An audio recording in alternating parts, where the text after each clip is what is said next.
예, 테크놀로지 with Dry3 채널에 오신 것을 환영하고요. 이번 에피소드 5와 6에서는 좀 새로운 시도를 해보려고 합니다. 그래서 일종의 좀 호기심을 자극할 수 있는 어떤 scientific fiction 느낌의 SF 느낌의 어떤 시나리오들에 대해서 좀 한번 말씀드려 보려고 합니다. 그래서 첫 번째 주제는 화성이고요. 인류의 이제 두 번째 고향이 될 것인가에 대한 이야기를 좀 해보려고 합니다. 그래서 만약에 다음 세대의 인류가 지구가 아닌 곳에서 태어나면 어떨까요? 아침에 눈을 떴는데 창밖으로 보이는 거는 이제 푸른 하늘이 아니라 붉은 모래나 희미한 태양빛이 비추는 새로운 세계라면 어떨까요? 이게 이제 더 이상 공상과학의 이야기만은 아닌 것 같습니다. 그래서 인류는 지금 이제 역사상 한 번도 가지 못했던 여정을 준비를 하고 있고요. 화성 이주라는 새로운 이제 보금자리를 만드는 도전들이 일어나고 있습니다.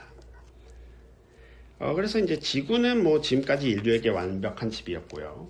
하지만 이제 기후변화나 이제 자원의 고갈, 그리고 급증하는 에너지 수요와 같은 문제들을 점점 분명하게 이제 강조가 되고 있습니다. 그래서 영원히 이제 한 곳에 머물 수는 없다 하는 이야기들이 나오고 있고요. 그렇다면은 왜 하필 화성일까요? 화성의 강점은 이제 지구와 가장 유사한 환경을 가졌고요. 그리고 낮과 밤의 주기가 유사하고 물과 얼음이 이제 존재한다. 그리고 과거에 물이 흐른 흔적이 있다. 그리고 향후에 인간 거주 실험에 필요한 여러 조건이 그나마 잘 맞는다. 하는 이유들이 있고요. 그리고 이제 무엇보다 이런 화성 탐사가 중요한 이유는 우리는 이제 늘 미지의 세계로 이제 향해 왔기 때문입니다. 그래서 이제 천문학자들이 고대부터 관측해왔던 이 붉은 별, 화성, 그리고 이제 1960년대에서 70년대 바이킹 탐사선이 찍었던 첫 번째 사진, 화성이죠. 그리고 최근에 이제 로버들, Perseverance, Curiosity, 이런 이제 로봇들이 이제 화성에서 탐사를 하는 것들은 이제 화성에서 한번 살아봐라 하는 이야기를 내미는 것 같기도 합니다. 하지만 화성은 이제 살기에 쉬운 환경은 아닙니다. 일단 화성까지 여정을 생각해 보면요. 지구에서 화성까지 평균 2억 2천만 킬로미터.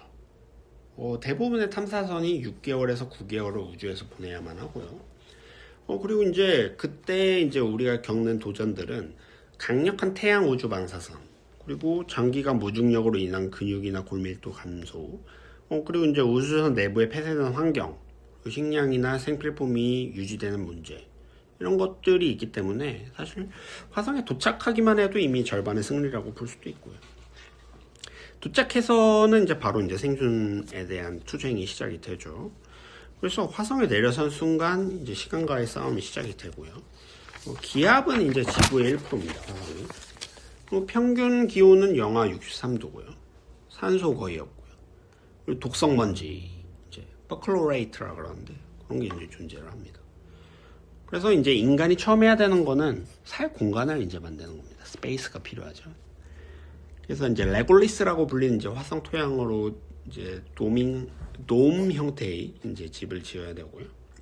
그래서 이제 방사선도 차단을 하고 낮은 기압에 대한 보호나 이제 현지에서 이제 자원을 활용할 수 있는 어떤 건축물들이 필요합니다. 그리고 이제 대기 처리 시설도 필요한데요. 이산화탄소가 이제 많기 때문에 이산화탄소를 분리해서 산소로 이제 전환을 해야 되는 그런 것이 필요합니다. 이건 이제 나사에서 먹시라는 이제 실험을 통해서 한번 성공을 해본 적이 있고요. 그리고 이제 물과 식량도 확보를 해야 되고 지하에 있는 얼음도 채굴을 해서 물로 만들어야 되고요. 이후에는 이제 원격 재배랩에서 이제 소규모 농업을 시작을 해야 될 겁니다. 그래서 이제 초기에는 완전 작업이 쉽진 않기 때문에 지속적인 어떤 공급 이런 것들을 이제 지구로부터 계속 받아야 될 겁니다. 네. 이후에는 이제 도시, 사회, society와 city를 이제 만들어야 됩니다. 먼저 해야 될 건 아마 인프라 구축일 겁니다. 그래서 이제 태양광 패널이나 그다음 SMR 기반으로 이제 에너지를 만들고요. 그리고 이제 지하에 이제 교통망을 만들어서 방사선을 피하고 지구와 화성을 잇는 이제 고대역폭 레이저 통신망도 필요하겠죠. 예. 그리고 이제 새로운 이제 공동체가 이제 출현을 하게 될 겁니다. 그래서 화성은 새로운 사회 모델의 실험장이 될 수가 있고요. 지구의 국가 개념이 약한 합의 기반의 사회가 될 가능성도 있습니다. 그리고 일단 효율성과 생존이 우선시되기 때문에 아마 실용적인 규범들이 좀 자리 잡을 걸로 보입니다. 그래서 이제 화성 출신의 2세들이 만드는 어떤 독자적인 문화나 정체성들이 생길 수도 있고요. 어쩌면 인류 최초로 이제 행성 간의 이중 시민권을 가진 세대가 탄생할지도 모릅니다. 그리고 이제 화성에도 이제 경제가 이제 작동을 하게 되겠죠. 경제 원리가. 그래서 처음에 이제 자급을 하는데 집중을 하다가 이후에는 교환 경제로 이제 갈 가능성이 있고요. 그래서 이제 화성에서 이제 다양한 이제 금속이나 여러 가지 이제 자원들을 추출을 하게 되고, 뭐 우주 태양광이나 이런 이제 에너지에 대한 사업도 할 수 있을 겁니다. 그래서 향후에는 지구와 화성 간의 물품이나 데이터, 기술에 대한 교역들을 할 수도 있고요. 혹은 이제 관광 산업을 통해서 화성 사막을 트래킹한다든가, 올림푸스 화산 서밋에 올라가 본다든가, 뭐 이런 이제 투어 프로그램이 생길지도 모르겠습니다. 네. 앞서 말씀드린 것처럼 화성의 환경이 녹록하지는 않습니다. 그래서 일단은 지하에 이제 거주를 해야 되고요. 방사선이 심하기 때문에요. 그리고 이제 차폐에 대한 것들, 그리고 인공으로 자기장을 만들어서 보호하는 것들이 필요하고, 방사선을 이제 치료할 수 있는 그런 기술들도 필요할 겁니다. 그리고 화성 같은 경우에 자연재해도 이제 상당히 센데요. 수십 일씩 지속되는 이제 먼지 폭풍, 그리고 극저온, 강한 일교차, 이런 걸 이제 넘어서기 위해서는 로봇 탐사대나 자율형 드론, 그리고 AI 기반의 기상 예측 시스템, 이런 것들이 필요하고요. 인간의 적응도 이제 문제인데요. 장기간의 이제 저중력의 영향을 받는다. 지구가 1G라고 했을 때, 화성은 0.38G 정도고요. 그리고 이제 우주에 오래 머물다 보면 굴격이 일어날 수도 있고, 근육 위축이나 혈액 순환에 대한 변화, 면역 체계의 약화, 이런 것들이 이제 필요합니다. 그래서 뭐 인공 중력을 만든다든가, 유전자 치료를 한다든가, 뭐 영양이나 약물을 이제 지급하는 그런 기술들, 또 멘탈 케어를 위한 여러 가지 메타버스 시스템, 이런 것들이 이제 좀 필요할 것 같고요.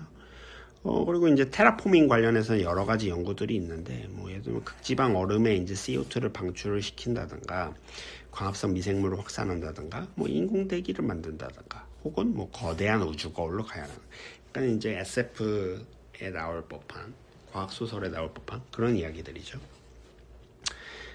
그렇다면 이번에는 인류의 이제 그 미래에 대해서 한번, 화성에서의 미래에 대해서 생각을 해볼까요? 세대를 이어서 이제 건설된 도시와 지하의 광대한 터널 네트워크, 그리고 이제 푸르게 물든 이제 도명 공원, 그리고 하늘 높이 떠 있는 작은 두 개의 위성인 포보스와 데이모스를 바라보는 아이들. 그러니까 이제 화성이 이제 이들한테는 새로운 고향이 될 수가 있는 거죠. 물론 여기에 이제 윤리적인 질문들도 따라오죠, 당연히. 우리가 이제 화성을 바꿀 권리가 있냐? 그리고 만약에 토착 생명체가 있으면은 인류를 어떻게 보호할 걸까?